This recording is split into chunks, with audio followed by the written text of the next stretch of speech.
ሴት ልጅ የወንድ ልጅ ጭንቅላትና ጉልበት እንዴት ወደ መሳሪያነት መቀየር እንደምችል በደንብ ታውቃለች። አሁን እዚህ ፓርት ላይ ልብ ብላችሁ እንድታደምጡኝ ይፈልጋሉ። ይህ ስቶሪ ያበደ የሚሆኑ ቪዲዮውን ማየት ሲጀምሩ ላይክ እና ሰብስክራይብ ብላችሁ ስታዩት ነው። ይህ ታሪክ ስነግራችሁ ከዕለታት አንድ ቀን ብዬ አይደለም የምጀምረው። ምክንያቱም ከዕለታት አንድ ቀን ብቻ ሳይሆን አንዴም ሁለቴም ሶስቴም የተፈጠረ ታሪክ ነበረ።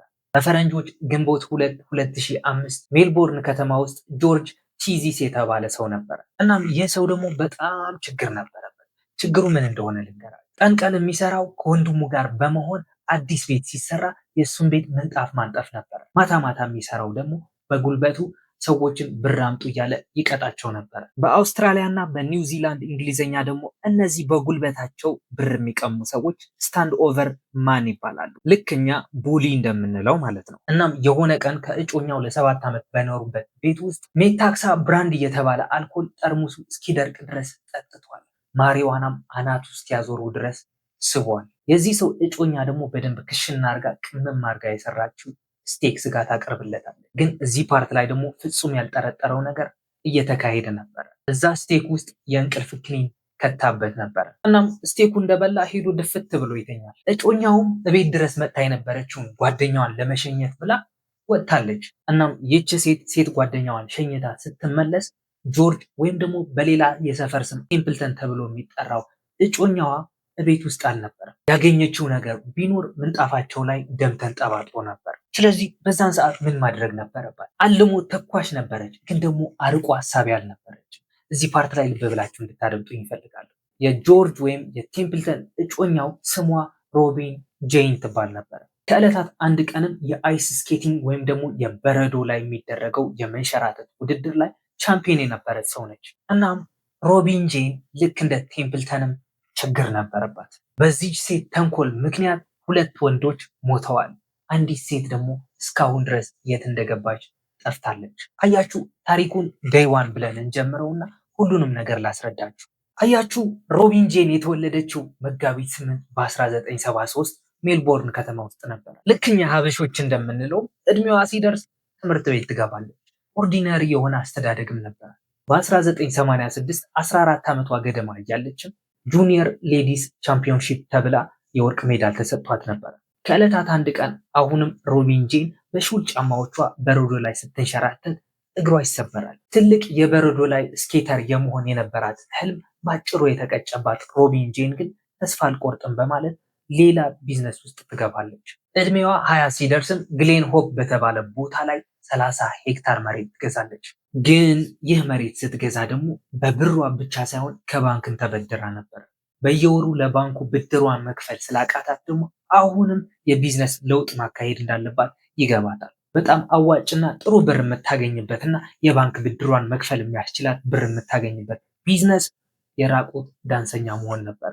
እናም ሜልቦርን ከተማ ውስጥ በሚገኙ ክለቦች ውስጥ ስሟ ቀይራ መስራት ትጀምራለች። አዲሱ ስሟም ኮሌት ነበረ። ይቺ የብረት ግንድ ላይ እንደ እባብ ተጠምጥማ የራቁት ዳንሰኛ የሆነችው ኮሌት ብዙ አይነት የምትቀርባቸው ወንዶች ነበሩ። ከነሱም ልክ እንደ ቦዲጋርድ ሆኖ እሷን እንዲጠብቋት ወደ እሷ ያቀረበቻቸው ወንዶች ነበሩ። እነዚህ ሰዎች ግን በነፃ አይደለም ቦዲጋርድ የሆኗት። እሷን ለመጠበቅ ብርም ከፍላቸው አይደለም፣ ገላዋን አሳልፋ ስለሰጠቻቸው ነበረ እነሱም እሷን ለመጠበቅ የተስማሙ። ለዛ ነው መጀመሪያ ላይም የወንድ ልጅ ጭንቅላትና ጉልበት እንዴት መጠቀም እንዳለባት ሴት ልጅ ጠንቅቃ ታውቃለች ያልኳችሁ። በዛን ሰዓት ደግሞ ከእጮኛዋ ከቴምፕልተን ጋር አብረው የሚኖሩበት ሰዓት ነበር። ግን ደግሞ ቴምፕልተን በጣም ብዙ የወንጀል ሪከርድ ያለበት ሰው ነበር። እንዴት ካላችሁኝ በሐሽሽ ማዘዋወርና ህገወጥ መሳሪያዎችን ይዞ በመገኘት ብዙ ሪከርዶች ነበሩ። በዛን ሰዓት ሐሽሽ ወስዶ የሚያደርገውን ነገር አያውቅም። ስለዚህ ጄንን ወይም ደግሞ ኮሌትን የእቃ ማስቀመጫ ቁምሳጥን ውስጥ አስገብቶ ይቆልፍባታል። እንድትራብ አድርጎም ከዛ አውጥቶ መልሶ ካለ ፍቃዷ ይገናኛታል ወይም ይደፍራታል። እሷም የደረሰባት በደል በመሸከም ፖሊስ ጋር ትሄዳለች። በ2003 በፈረንጆችም እንዲታሰር ታደርጋለች። በዛን ሰዓት ነበረ ኮሌት አዲስ ሰው ለመተዋወቅ እድል ያገኘች። ይህ የተዋወቀችው አዲስ ሰውም ወይን ኤሚ ይባላል። የ5 ልጆች አባትና የትልቅ ጂም ባለቤት ነበር። በኋላ ኮሌት ፖሊስ ባደረገባት ምርመራ አዲስ ፍቅረኛ አልያዝኩም ብላ ዋሽታ ነበረ። ምክንያቱም ቴምፕልተን እስር ቤት ውስጥ እያለ ለምርመራ ይፈልጓት ስለነበረና አዲስ መረጃ ከእሷ ለመቀበል ስትሄድ እዛ ላይ ሲጠይቋት እሷ ደግሞ አዲስ ፍቅረኛ አልያዝኩም ብላ ነበር። እናም ከኤሚ ጋር በሚስጥር የሚያደርጉት ግንኙነት በጣም ጠፍቷት ነበር። እናም ግንቦት 3 2005 በፈረንጆች ዳያሪዋ ላይ ያሰፈረችው የሆነ ነገር ነበረ። እሱም ስለ አዲሱ ፍቅረኛዋ ኤሚ የጻፈችው ነገር ነበረ። አዲሱ ፍቅረኛዋ ስትጠራው ኤሚ ብላ ሳይሆን ባትማን ብላ ነበር። ዳያሪዋ ላይ ስትጽፈው ባትማን ብላ ነበር ያሰፈረችው። እናም ግንቦት 3 እንደዚህ ብላ ዳያሪዋ ከጻፈች ግንቦት 2 ደግሞ ምን እየጠነሰሰች ነበር? አሁን እዚህ ፓርት ላይም ልብ ብላችሁ እንድታደምጡ ይፈልጋሉ።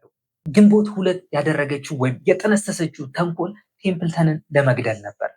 ምክንያቱም ቴምፕልተን ከዚህ በፊት በሰራቸው ወንጀሎች የነበሩት ሪካርድ እና ኮሌት ላይ ባደረሰው ጥፋት ላይ 5 ወር ተፈርዶበት እስሩ ጨርሶ በ2003 አጋማሽ ላይ ከእስር ተፈቶ ነበረ። ከተፈታ በኋላም ከኮሌት ጋር ነበረ አብሮ መኖር የጀመሩ። በደንብ ክሽን አርጋ ቅመም አርጋ አሪፍ ስቴክ ትሰራለታለች። ከሱም ጋር አሪፍ አርጋ ጠቅልላ ቶርፒዶ ታስቀምጥለታለች። ሜታክሳ የተባለ አልኮልም ትቀዳለታለች። እዛ ስቴክ ውስጥ ግን የእንቅልፍ ክኒን ከታበት ነበር። ስለዚህ እቤት ድረስ መጥታ የነበረችውን ጓደኛዋ ማቲልዳ በርክ የተባለችውን ለመሸኘት ከእሷ ጋር ከቤት ይወጣሉ። ቴምፕልተን ደግሞ ከቤት ጠፋ የተባለው ከሌሊቱ 7 ሰዓት ተኩል ነበር። እናም ወደ ቤቷ ስትመለስ ቴምፕልተን የለም ጠፍቷል በማለት ምንጣፏ ላይ የተንጠባጠቡ ደም ለፖሊስ በማሳየት እንደ ኤቪደንስ አድርጋ ታቀርባለች። የተፈጠረውን ነገር አላቅም በማለት ግን ይህ ነገር ከተፈጠረ ከሳምንታት በኋላ ከኤሚ ጋር አብረው መኖር ይጀምራሉ።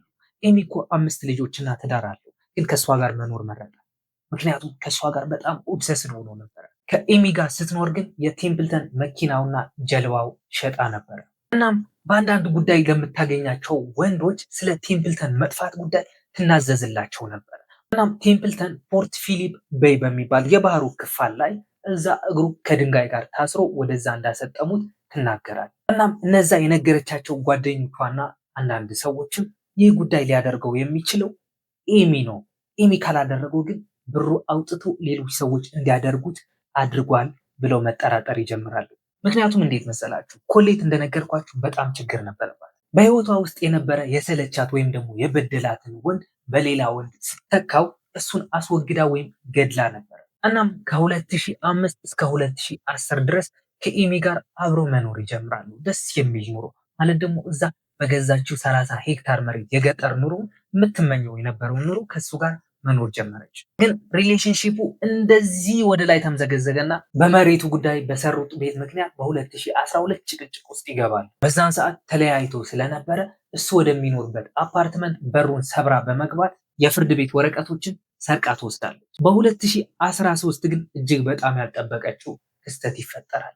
እሱም ለበረዶ ወይም ደግሞ ሜት ስለሚባለው ሐሺሽ በጣም አዲክትድ ትሆናለች። በጣም ሱሰኛ ትሆናለች። ያ 30 ሄክታር መሬቷ ቀረና መኪናዋ ውስጥ መኖር ጀመረች። እናም በዛን ሰዓት ደግሞ አዲስ ፍቅረኛ ተዋውቃ ነበር፣ ቶርስተን ትራቨርስ የተባለ ወጣት ልጅ። እሱም ልክ እንደ ኤሚ ኮሌት ላይ በጣም ኦብሰስድ ሆኗል። ቶርስተንም ጆን ራይን የተባለ የልብ ወዳጅ ነበረው። ጆን ራይንም እንደ ቶርስተን የኮሌት ገላ ቀማምሰዋል። በዛን ሰዓት ጆን ራይን እና ቶርስተንን ኦን የሚያደርጋቸው ሰው ኮሌት ነበረች። ስለዚህ እሷ የምታዛቸውና የምትነግራቸውን ነገር በደንብ ይሰማሉ ማለት ነው።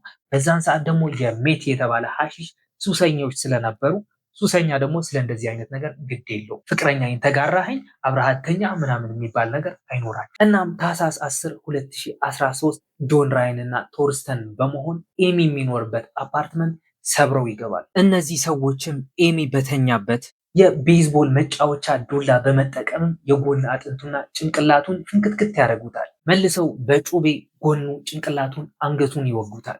መቼም ከዚህ ሁሉ ጥቃት ኤሚ ይተርፋል ብላችሁ አታስቡ። አዎ አልተረፈም። እናም ያደረጉት ነገር ቢኖርም የመኪና የጀርባ ኮፈን ውስጥ ከተውት መኪናዋ ራቅ ወዳለ ቦታ ወስደው ያቃጥሏታል። ከሳምንታት በኋላ ፖሊስ ይህንን ኤቪደንስ ያገኛል። ጭንቅላቱ በዱላ የተጨፈለቀ ቢላ ብዙ ቦታ ላይ የተወጋ ሬሳ በተቃጠለች መኪና ውስጥ ያገኛል። ፖሊሶች ኤሚን ወደ መፈለግ የገቡት የኤሚ ልጁ ሪፖርት ስላደረገው ነበረ። ጂም ኦን ያደርጋል አላልኳችሁም? እናም ከጂሙ ቀርቶ ስለማያውቅ ኤሚ የሆነ ቀን ሲቀር ልጁ ፖሊስ ጋር ደውለው አባቴ ጠፍቷል ይላል። እናም ፖሊስ ቀጥታ ሄዶ ያሰረው ሰው ቢኖር ኮሌትን ነበረ። ምክንያቱም በ2012 ወደ አፓርትመንቱ ሰብራ ገብታ ነበረ። ስለዚህ ጥቃት ታደርስበታለች እያለ በአይነ ቁራኛ ሲከታተላት ነበረ ፖሊስ። እናም ጄን ወይም ደግሞ ኮሌት በዚህ ጉዳይ ጥፋቷን አምና 25 ዓመት በእስር እንድትቀጣ ፍርድ ቤት ይወስንባታል። ሮበርት ደግሞ በ28 ዓመታት ጽኑ እስራት ይፈረድበታል። ጆን ራይንም በ31 ዓመት ጽኑ እስራት ይፈረድባቸዋል። ታሪኩ በዚህ ተጠናቀቀ ብላችሁ ምን ይሰማችሁ ነበረ? ምክንያቱም ታሪኩ ስቲል እስካሁን ገና ነው።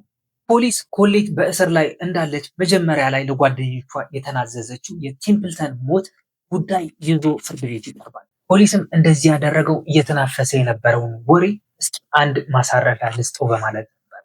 እናም በ2019 28 ዓመት በተፈረደባት ዓመት ላይ ይጨምር ነው። አጠቃላይ የተፈረደባት ዓመታትም ከ48 እስከ 56 ዓመታት ሆኑ ማለት ነው። የምትፈታበት ዓመትም ፕሪዲክት ስናደርገው የ76 ዓመት አዛውንት ሆና በ2046 ይሆናል ማለት ነው። ግን አሁንም ስቲል ታሪኩ አላለቀም። እንዴት ካላችሁኝ ፖሊስ አሁንም ሶስተኛ የሞተ ወይም የጠፋ ሰው ኬዝ ይዞ ፍርድ ቤት ይቀርባል። የዚህ ጠፋች ወይም ሞተች የተባለችው ሴትዮ ስም ደግሞ ሼሪ ዴቪድሰን ትባል ነበረ።